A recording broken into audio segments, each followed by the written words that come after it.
It has been a heavyweight match with knockout punches along the way, including the murder of William Richardson, one of his hardest-working volunteers, but now the end is in sight for Darren Martin, who hopes to see his dream realized within the next couple of months.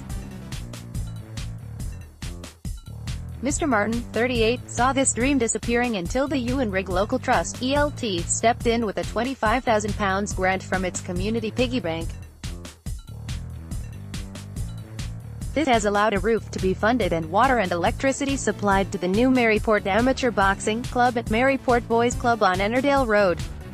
While it has been the personal dream of a man who has spent years of his time, Mr. Martin is quick to share the praise for what is a community enterprise in all the best sense of the word.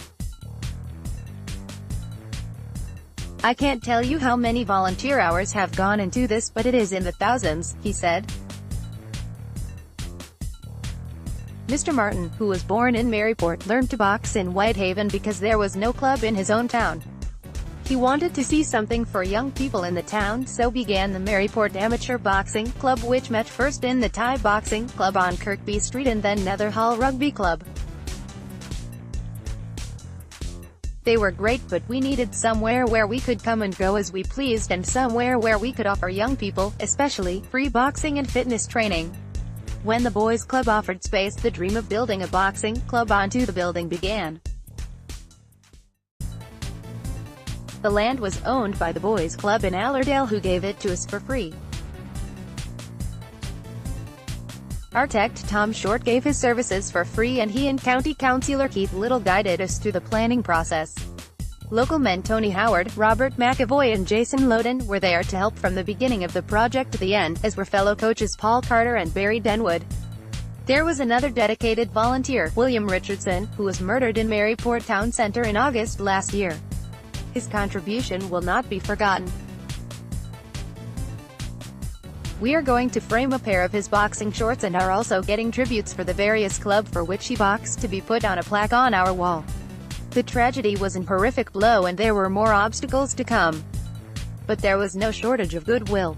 When they were running out of money, local builders Chambers and Harrison carried on working regardless.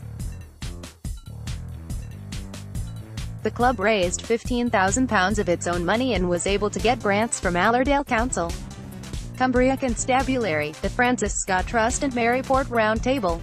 At one point, the outer shell was finished, but there was no money for a roof or utilities.